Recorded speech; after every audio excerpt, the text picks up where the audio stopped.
Setiap tanggal 17 Agustus, Indonesia akan merayakan hari kemerdekaannya. Masyarakat Indonesia selalu merayakannya dengan sukacita, bahkan dengan mengadakan berbagai perlombaan. Perlombaan itu salah satunya adalah Panjat Pinang. Seperti namanya, Panjat Pinang merupakan lomba memanjat sebilah batang pohon pinang, dan di atas pohon pinang tersebut akan diikatkan berbagai hadiah, dari barang-barang dapur sampai sembako pun ada.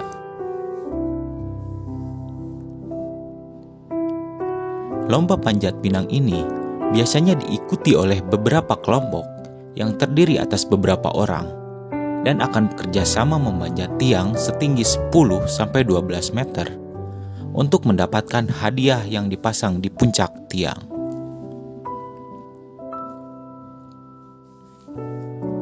Permainan ini semakin dipandang seru lantaran sebelum memanjat, bilah pohon akan dilumuri dengan cairan pelicin seperti oli, sehingga para peserta harus jatuh berkali-kali karena licinnya bilah pohon tersebut.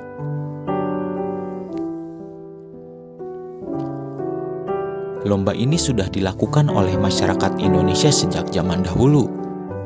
Terkadang, lomba ini dilakukan menggunakan bambu karena sulit untuk mendapatkan pinang sebagai bahan utama panjat pinang.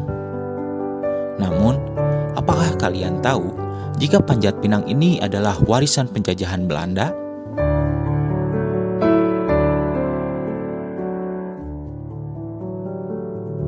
Menurut catatan sejarah, dahulu permainan ini populer di kalangan masyarakat perairan.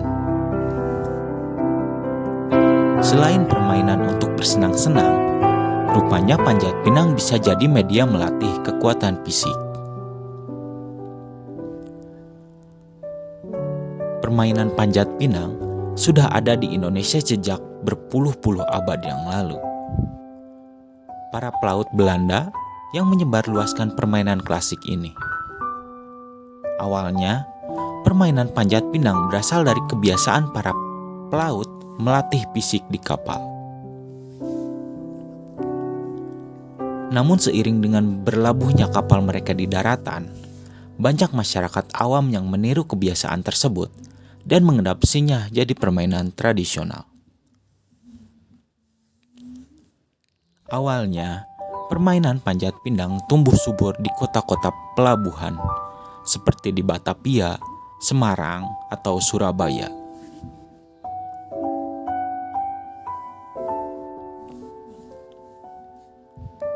Menurut Olivier Johannes Raab, dalam bukunya yang berjudul Suka Duka Jawa Tempo Dulu tahun 2017,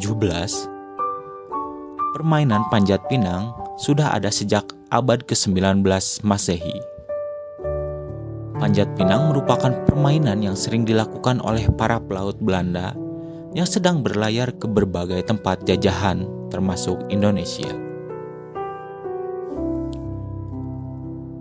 Para awak kapal sering melakukan permainan ini dengan tujuan melatih kekuatan fisik mereka. Mereka berolahraga di atas geladak kapal dengan memanfaatkan tiang untuk jadi penopang tubuhnya ketika melatih otot-otot kaki dan lengan.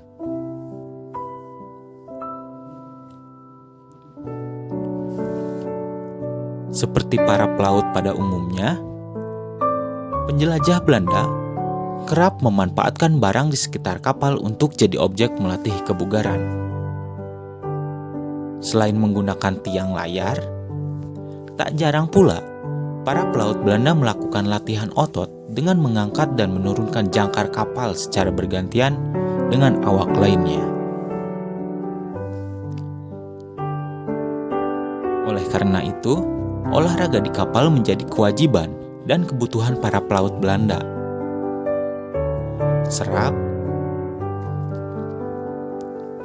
Sebab angin laut dan cuaca ekstrim kerap menyerang kondisi fisik awak kapal yang lemah dan bisa menimbulkan kematian mendadak.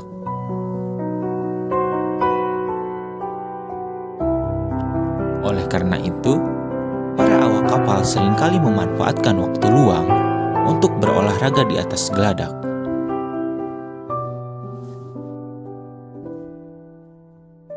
Memanjat di atas kapal terjadi ketika para pelaut mengadakan permainan siapa cepat mencapai atas tiang. Dari sinilah permainan panjat pinang lahir di atas geladak kapal. Ketika para pelaut menyandarkan kapalnya di pelabuhan, tak jarang para awak kapal masih bermain olahraga panjat tiang di atas geladak.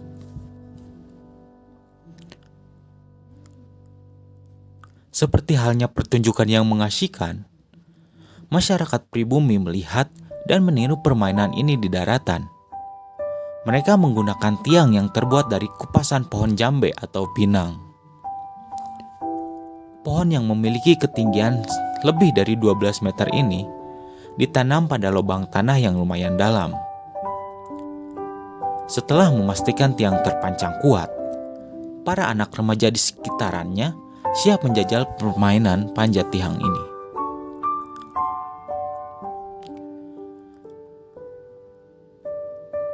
Mereka berseru-seru memanjat tiang dari pohon pinang, berlomba-lomba siapa yang paling cepat mencapai pucuk batang pohon tersebut. Seiring dengan berjalannya waktu, panjat pinang yang awalnya hanya sekedar main-main berubah fungsi menjadi perlombaan. Pucuk pohon jambe yang tinggi diberi hadiah seperti sembako, makanan, dan barang menarik lainnya.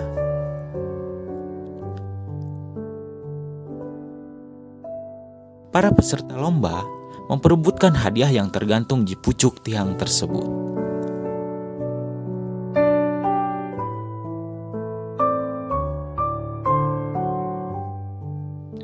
Menurut versi ini, panjat pinang sendiri pertama kali diadakan oleh orang Belanda pada tahun 1920-an untuk mengadakan acara-acara besar pada tanggal 31 Agustus dalam rangka merayakan ulang tahun Ratu Belanda, yaitu Ratu Wilhelmina.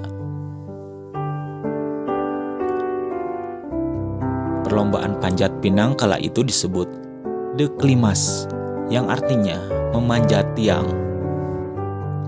Pada masa itu, hadiah yang diperlombakan adalah bahan-bahan konsumsi seperti keju, gula, serta pakaian seperti kemeja yang pada saat itu dipandang sebagai barang mewah oleh para pribumi.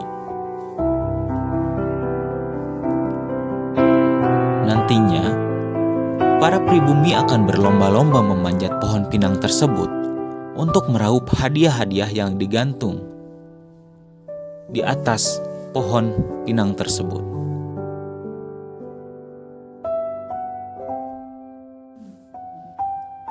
Zaman dahulu, panjat pinang hanya diikuti oleh pribumi karena barang yang berada di atas pohon pinang adalah barang yang mewah. Maka dari itu, permainan ini dianggap permainan orang miskin. Bahkan saat itu, pribumi dianggap sebagai lelucon karena bersusah payah dalam mendapatkan hadiah yang ada di puncak pohon pinang. Masyarakat Indonesia akan saling injak untuk bisa mendapatkan hadiah yang disediakan. Permainan ini menjadi tontonan orang-orang Belanda. Hal tersebut bisa dimaknai sebagai bentuk penindasan dengan menggunakan kekuasaan. Pada zaman tersebut, permainan panjat pinang dianggap melecehkan masyarakat Indonesia. Masyarakat yang terjajah dan dimiskinkan oleh Belanda diberi iming-iming hadiah agar bisa berebut, bukan hanya sebatas hadiah, tetapi kebutuhan pokok.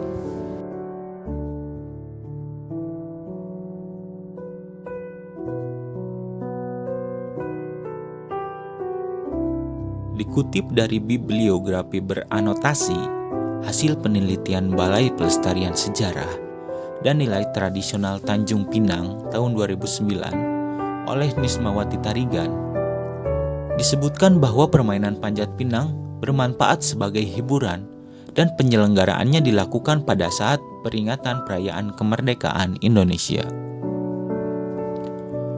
Menurut Nismawati, permainan tradisional ini mempunyai fungsi dan nilai yang terkandung di dalamnya, antara lain gotong royong, demokrasi, pendidikan, ketangkasan, keuletan, sosial, seni, hingga sportivitas. Panjat Pinang sendiri memiliki filosofi yang dalam, karena dari batang pohon yang licin menggambarkan besarnya perjuangan rakyat Indonesia, dan kerjasama untuk menuju ke puncak pohon tersebut menggambarkan banyaknya kendala untuk meraih kemerdekaan.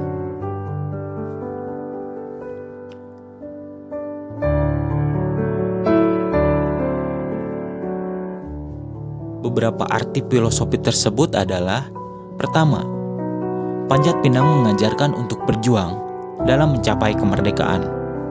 Kedua, dalam satu regu, pemain butuh kerjasama, kecerdikan, dan saling menopang. Ketiga, menyingkirkan ego pribadi untuk mencapai kemerdekaan.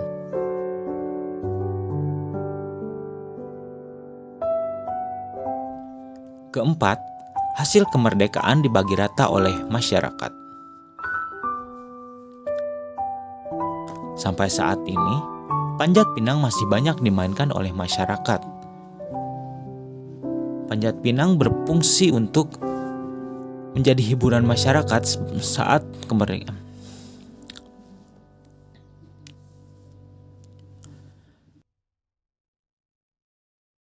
Sampai saat ini, Panjat Pinang masih banyak dimainkan oleh masyarakat saat memperingati 17 Agustus dan berfungsi menjadi hiburan bagi masyarakat.